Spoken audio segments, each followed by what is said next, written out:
اور علی بخش سے میرا تعارف کراتے ہوئے کہا یہ جھنگ کے ڈپٹی کمشنر ہیں، تم فوراً تیار ہو کر ان کے ساتھ گاڑی میں بیٹھ جاؤ، یہ بہت جلد تمہاری زمین کا قبضہ دلوا دیں گے۔ یہ جملے کس نے بولے؟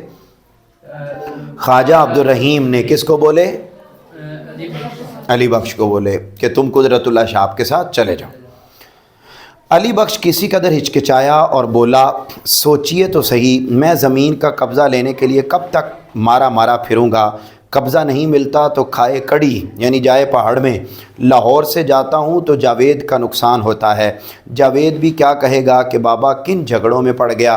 یعنی جاوید بیٹے علامہ اقبال کا بیٹا ہے، ہاں تو علامہ اقبال تو فوت ہو چکے تھے، ان کی وائف آلریڈی پہلے فوت ہو چکی تھیں، تو پیچھے علامہ اقبال کے جانے کے بعد جاوید جو ان کا بیٹا ہے اس کی رکھوالی کون کر رہا تھا؟ علی بخش کر رہا تھا۔ انہوں نے کہا میں اگر جاتا ہوں تو پیچھے نقصان ہوگا، اتنے چکر لگا چکا ہوں، کیا کیا جائے؟ لیکن خواجہ صاحب کے اصرار پر وہ میرے ساتھ ایک آدھ روز کے لیے جھنگ چلنے پر آمادہ ہو جاتا ہے۔ جب وہ میرے ساتھ کار میں بیٹھ جاتا ہے، میرے ساتھ سے مراد کون ہے؟ قدرت اللہ شاہ۔ یہ کس کے ساتھ سفر ہو رہا ہے؟ قدرت اللہ شاپ کے ساتھ بیٹھ جاتا ہے تو غالباً اس کے دل میں سب سے بڑا وہم یہ ہے کہ شاید اب میں بھی بہت سے دوسرے لوگوں کی طرح علامہ اقبال کی باتیں پوچھ کر اس کا سر کھپاؤں گا، لیکن میں نے بھی عزم کر رکھا ہے کہ میں خود علی بخش سے حضرت علامہ اقبال کے بارے میں کوئی سوال نہیں کروں گا۔ صاحب ظاہر ہے جب بھی کوئی علی بخش سے ملتا ہر کوئی اسے علامہ اقبال کی باتیں پوچھتا، لیکن کہتے علی بخش میرے ساتھ بیٹھ گیا، لیکن میں نے سوچا کہ میں نے علی بخش کو تنگ نہیں کرنا، اس کو نہیں کہنا کہ تم مجھے سناؤ باتیں، ٹھیک ہے؟ تو میں اب گاڑی چل رہی ہے۔ اچھا اگر واقعی میں نے دل میں سوچ لیا کہ اگر واقعی علی بخش کی زندگی کا ایک جز ہیں علامہ اقبال، تو یہ جوہر خود بخود عشق اور مشق کی طرح ظاہر ہو کر رہے گا۔ یعنی میں نے فیصلہ کر لیا کہ میں کوئی علامہ اقبال کے بارے میں بات نہیں کروں گا، اگر علی بخش کو واقعی علامہ سے محبت ہوئی تو وہ خود ہی بولنا شروع کر دے گا، جیسے عشق کا خود ہی پتہ چل جاتا ہے۔ مشق خوشبو آپ نے لگائی ہوئی ہو تو بتانے کی ضرورت نہیں پڑتی، خود ہی پتہ چل جاتا ہے۔ عشق ہو جائے کسی کو کسی سے، اس کو بھی بتانے کی ضرورت نہیں پڑتی، خود ہی پتہ لگ جاتا ہے، پھر مما کا ڈنڈا پڑتا ہے۔ تو یہ میرا پتر کہا اچھا کہتے خود ہی پتہ چل جائے گا، پھر کہتے میری توقع پوری ہوتی ہے، اور تھوڑی سی پریشان کن خاموشی کے بعد علی بخش مجھے یوں گھورنے لگتا ہے کہ یہ عجیب شخص ہے جو ڈاکٹر صاحب کی باتیں ہی کوئی نہیں کرتا۔ آخر اس سے رہا نہ گیا اور ایک سینما کے سامنے بھیڑ بھاڑ دیکھ کر وہ بڑبڑانے لگا، مسجدوں کے سامنے تو کبھی ایسا رش نہیں آتا، ڈاکٹر صاحب بھی یہی کہا کرتے تھے۔ یعنی خود ہی پھر ڈاکٹر صاحب کے بارے میں بول پڑا کہ ایک سینما آیا، اس کے باہر رش تھا، تو اس نے کہا مسجدوں میں تو اتنا رش نہیں ہوتا، سینموں میں تو بڑا ہے۔ علامہ بھی یہی کہا کرتے تھے، ڈاکٹر صاحب بھی یہی کہا کرتے تھے۔ یہ علی بخش نے خود پہلی بات شروع کر دی۔ پھر جیسے جیسے سفر آگے جاتا گیا علی بخش خود ہی علامہ کے بارے میں بولتا گیا، پھر ایک جگہ میں پان خریدنے کے لیے رکا تو علی بخش بے ساختہ کہہ اٹھتا ہے ڈاکٹر صاحب کو پان پسند نہیں تھے۔ پھر شاید میری دل جوئی کے لیے وہ مسکرا کر کہتا ہے ہاں حقہ خوب پیتے تھے، اپنا اپنا شوق ہے، پان کا ہو یا حقے کا ہو۔ ٹھیک ہے، یہ دوسری بات بتا دی علامہ کی، خود ہی بتائے۔ پھر کہتے ہیں شیخو پورہ سے گزرتے ہوئے علی بخش کو یاد آیا کہ ڈاکٹر صاحب ایک بار یہاں بھی آئے تھے، یہاں پر ایک مسلمان تحصیلدار تھے جو ڈاکٹر صاحب کے پکے مرید تھے، انہوں نے دعوت دی تھی۔ ڈاکٹر صاحب کو پلاؤ اور سیخ کباب بہت پسند تھے، انڈرلائن کریں، پلاؤ اور سیخ کباب بہت پسند تھے۔ آموں کا بھی بڑا شوق تھا۔ وفات سے کوئی 6 برس پہلے جب ان کا گلا پہلی بار بیٹھا تو کھانا پینا بہت کم ہو گیا تھا۔ یہ بات بھی بیٹے علی بخش نے خود بتا دی۔ ٹھیک ہو گیا شیخو پورہ پہنچ کر۔ پھر اب علی بخش کا ذہن بڑی تیزی سے اپنے مرکز کے گرد گھوم رہا تھا، یعنی مرکز سے مراد یہاں پر ہے علامہ اقبال، یعنی علامہ اقبال کی باتوں کے گرد گھوم رہا تھا، اور وہ بڑی سادگی سے ڈاکٹر صاحب کی باتیں سناتا جاتا ہے۔ ان باتوں میں قصوں اور کہانیوں کا رنگ نہیں بلکہ ایک نشے کی سی کیفیت ہے۔ جب تک علی بخش کا یہ نشہ پورا نہیں ہوتا غالباً اسے ذہنی اور روحانی تسکین نہیں ملتی۔ صاحب کون کہہ رہا ہے؟ یہ علی بخش کس کو کہہ رہا ہے؟ صاحب قدرت اللہ شاہ کو کہتا ہے صاحب جب ڈاکٹر صاحب نے دم دیا، یعنی جب ان کی روح نکلی تو میں ان کے بالکل قریب تھا۔ صبح سویرے میں نے انہیں فروٹ سالٹ پلایا، اور کہا کہ اب آپ کی طبیعت بحال ہو جائے گی، لیکن عین 5:10 پر ان کی آنکھوں میں ایک تیز تیز نیلی نیلی سی چمک آئی اور زبان سے اللہ ہی اللہ نکلا۔ میں نے جلدی سے ان کا سر اٹھا کر اپنے سینے پر رکھ لیا اور انہیں جھنجھوڑنے لگا، لیکن وہ رخصت ہو گئے تھے۔ یعنی آخری لفظ جو علماء نے اپنی زبان سے بولے وہ اللہ اللہ۔ کچھ عرصہ خاموشی طاری رہتی ہے، یعنی پھر چپ رہتا ہے علی بخش، پھر تھوڑی دیر بعد خود، پھر علی بخش کا موڈ بدلنے کے لیے میں بھی اس سے ایک سوال کر ہی لیتا ہوں، حاجی صاحب کیا آپ کو ڈاکٹر صاحب کے کچھ شعر یاد ہیں؟ علی بخش ہنس کر ٹالتا ہے، میں تو ان پڑھ جاہل ہوں، مجھے ان باتوں کی بھلا کیا عقل۔ میں نے کہا میں نہیں مانتا، تمہیں کوئی نہ کوئی شعر آتا ہوگا۔ میں نے اصرار کیا آپ کو ضرور کچھ یاد ہوگا۔ تو پھر وہ کہتا ہے کبھی اے حقیقت منتظر والا کچھ یاد ہے۔ یہ شعر بیٹے بیسیکلی ہے کبھی اے حقیقت منتظر نظر آ لباس مجاز میں کہ ہزاروں سجدے تڑپ رہے ہیں میری جبین نیاز میں۔ میں نے حمد میں بھی لکھوایا آپ کو جب میں نے تشریح کروائی تھی ظالموں۔ تو یہ وہ کہتا ہے وہ اب وہ چونکہ پنجابی تھا، سادہ آدمی تھا، کہتا ہے کبھی اے حقیقت منتظر، ٹھیک ہے منتظر، کہتا ہے وہ والا شعر مجھے یاد ہے۔ ڈاکٹر صاحب اس کو خود بھی بہت گنگنایا کرتے تھے۔ ڈاکٹر صاحب عام طور پر مجھے اپنے کمرے کے بالکل نزدیک سلایا کرتے تھے۔ رات کو 2-2:30 بجے دبے پاؤں اٹھتے تھے اور وضو کر کے نماز پر جا پہنچتے تھے۔ نماز پڑھ کر وہ دیر تک سجدے میں پڑے رہتے تھے، فارغ ہو کر بستر پر آ لیٹتے تھے۔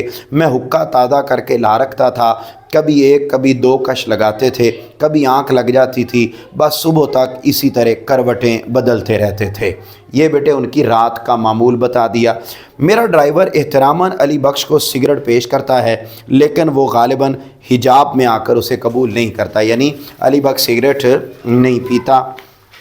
ڈاکٹر صاحب میں ایک عجیب بات تھی، کبھی کبھی رات کو سوتے سوتے انہیں ایک جھٹکا سا لگتا اور وہ مجھے آواز دیتے تھے۔ انہوں نے مجھے ہدایت کر رکھی تھی کہ ایسے موقعوں پر میں فوراً ان کی گردن کی پچھلی رگوں اور پٹھوں کو زور زور سے دبایا کروں۔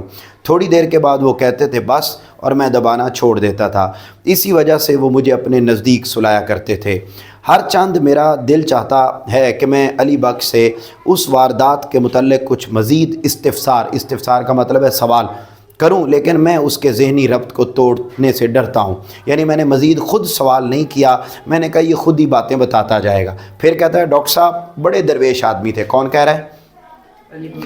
گھر کے خرچ کا حساب کتاب میرے پاس رہتا تھا، میں بھی بڑی کفایت سے کام لیتا تھا، ان کا پیسہ ضائع کرنے سے مجھے بڑی تکلیف ہوتی تھی۔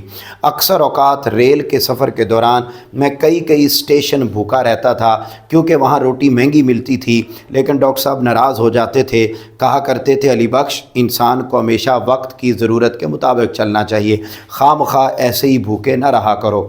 اب اسی مربے کے ٹنٹنے کو دیکھ لیجئے، لائل پور کے ڈپٹی کمشنر صاحب، مال افسر صاحب اور سارا عملہ میری بڑی آہو بھگت کرتے ہیں، بڑے اخلاق سے مجھے اپنے برابر کرسی پر بٹھاتے ہیں۔ ایک روز بازار میں ایک پولیس انسپیکٹر نے مجھے پہچان لیا اور مجھے گلے لگا کر دیر تک روتا رہا۔ یہ ساری عزت ڈاکٹر صاحب کی برکت سے ہے۔ مربے کی باغ دوڑ میں میرے سر کچھ قرضہ بھی چڑھ گیا ہے، لیکن میں اس کام کے لیے بار بار لاہور کیسے جاؤں، کیسے چھوڑوں، جاوید کا نقصان ہوتا ہے۔ یہ سب باتیں بیٹے وہ کر رہا ہے کون؟ علی بخش۔ کہتا ڈاکٹر صاحب کی وجہ سے میری عزت بڑی ہے، میرے جو وہ اخراجات اس میں بھی قرضہ میرے اوپر چڑھ گیا ہے۔ کہتا سنا ہے اپریل میں جاوید چند مہینوں کے لیے ولایت سے لاہور آئے گا۔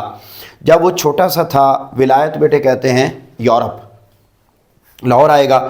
جب وہ چھوٹا سا تھا ہر وقت میرے ساتھ رہتا تھا، اللہ کے کرم سے اب بڑا ہوشیار ہو گیا ہے۔ جب اس کی والدہ کا انتقال ہوا تو وہ اور منیرہ بی بی بہت کم عمر تھے۔ منیرہ بیٹے علامہ اقبال کی چھوٹی بیٹی کا نام۔ ڈاکٹر صاحب نے نرس کے لیے اشتہار دیا، بے شمار جواب آئے۔ ایک بی بی نے تو یہ لکھ دیا کہ ڈاکٹر صاحب کے ساتھ شادی کرنے کے لیے بھی تیار ہے، ٹھیک ہے۔ یعنی جب ان کی وائف فوت ہوئی تو انہوں نے اناؤنسمنٹ کی کہ میرے بچے چھوٹے ہیں تو کوئی اگر ہوم میڈ مل جائے تو آ جائے۔ تو ڈاکٹر صاحب نے جب اشتہار دیا تو ایک جرمن لیڈی نے کہا کہ میں میڈ بننے کے لیے بھی تیار ہوں اور آپ کی بے غم بننے کے لیے بھی تیار ہوں۔ کیا؟ بے غم بننے کے لیے بھی تیار ہوں، ٹھیک ہے۔ پھر اس نے کہا اچھا لیکن پھر علی گڑھ سے ایک جرمن لیڈی آ گئی، یعنی پھر ایک لیڈی آ گئی اور اس نے آ کے پھر وہ شادی تو نہیں کی لیکن میڈ بن گئی اور ان بچوں کا خیال رکھا۔ علی بخش کا تخیل بڑی تیز رفتاری سے ماضی کے دھندلکوں میں پرواز کر رہا ہے۔ زندگی کے ہر موڑ پر اسے ڈاکٹر صاحب یا جاوید یا منیرہ بی بی کی کوئی نہ کوئی خوشگوار یاد آتی رہتی ہے۔ جھنگ پہنچ کر میں اسے ایک رات اپنے پاس رکھتا ہوں، دوسری صبح اپنے ایک نہایت قابل اور فرض شناس مجسٹریٹ کپتان مہابت خان کے سپرد کرتا ہوں۔ کپتان مہابت خان علی بخش کو ایک نہایت مقدس تابوت کی طرح، یعنی قرآن مجید کی طرح اور ریل کی طرح، ٹھیک ہے، کیونکہ اس کا تعلق علامہ اقبال سے جو تھا، عقیدت سے چھو کر اپنے سینے سے لگا لیتا ہے اور اعلان کرتا ہے کہ وہ علی بخش کو آج ہی اپنے ساتھ لائل پور لے جائے گا اور اس کی زمین کا قبضہ دلا کر ہی واپس لوٹے گا۔ حد ہو گئی، اگر ہم یہ معمولی سا کام بھی نہیں کر سکتے تو ہم پر لعنت ہے۔ یہ کس نے کہا؟ ہیں اس کپتان مہابت خان نے، ٹھیک ہے۔ یہ پھر اس کو زمینیں مل گئیں۔ اچھا جی، علی بخش سے مصنف کی کیسے ملاقات ہوئی؟ بیٹا علی بخش سے مصنف کی کیسے ملاقات ہوئی؟ بولو بولو بولو بولو، کون لے کر گیا تھا؟ ہیں خواجہ عبد الرحیم لے کر گیا۔ علی بخش ایک مربع زمین کہاں اور کیوں الاٹ ہوئی تھی؟ لائل پور میں ہوئی تھی۔ کیوں ہوئی تھی؟ خدمات پر۔ مصنف کے ساتھ کار میں بیٹھتے ہوئے علی بخش کے دل میں کیا وہم تھا کہ یہ بھی دوسرے لوگوں کی طرح سوال کرے؟ ایک سینما کے سامنے بھیڑ دیکھ کر علی بخش نے کیا کہا؟ شاباش شاباش، مسجد میں تو اتنا رش نہیں ہوتا۔ شیخ پورہ سے گزرتے ہوئے علی بخش کو کیا یاد آیا؟ ہاں، ایک دوست ہیں اور وہ بڑے مرید تھے علامہ اقبال، وہ پورا واقعہ، ٹھیک ہے۔ قبضہ نہیں ملتا تو کھائے کڑی۔ علی بخش کے مطابق اقبال اکثر کیا کبھی ہے حقیقت منتظر گنگناتے تھے۔ ڈاکٹر صاحب بڑے درویش آدمی۔ پھر علی گڑھ سے ایک جرمن لیڈی ہے۔ کپتان مہابت خان علی بخش کو ایک نہایت مقدس تابوت کی طرح عقیدت سے اپنے سینے پر لگاتا ہے۔ علی بخش کس کتاب سے لیا گیا ہے؟ شہاب نامہ۔ مصنف کام کے سلسلے میں کہاں گیا؟ لاہور۔ علی بخش کو زمین کہاں دی گئی؟ لائل پور۔ آخری عمر میں علامہ اقبال کا نام کا کھانا پینا کم ہو گیا تھا، گلے کی خرابی۔ علی بخش کے مطابق ڈاکٹر محمد اقبال کی پسندیدہ ترین خوراک پلاؤ اور سیخ کباب۔ حکومت نے علی بخش کو کتنی زمین الاٹ کی تھی؟ ایک مربع۔ علامہ محمد اقبال کون سا پھل کھانا پسند کرتے تھے؟ آم۔ ڈاکٹر محمد اقبال رات کتنے بجے جائے نماز پر جا بیٹھتے تھے؟ 2:30 بجے۔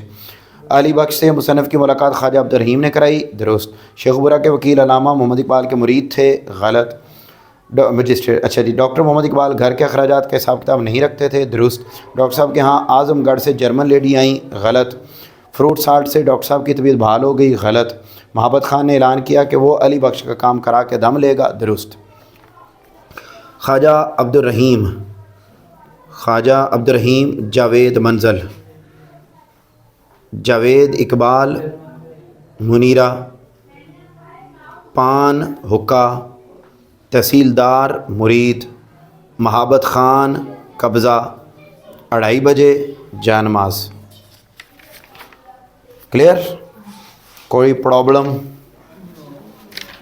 کل ہم انشاءاللہ اگلا سبق بھی مکمل کریں گے اور اگلا سبق ہوگا استنبول۔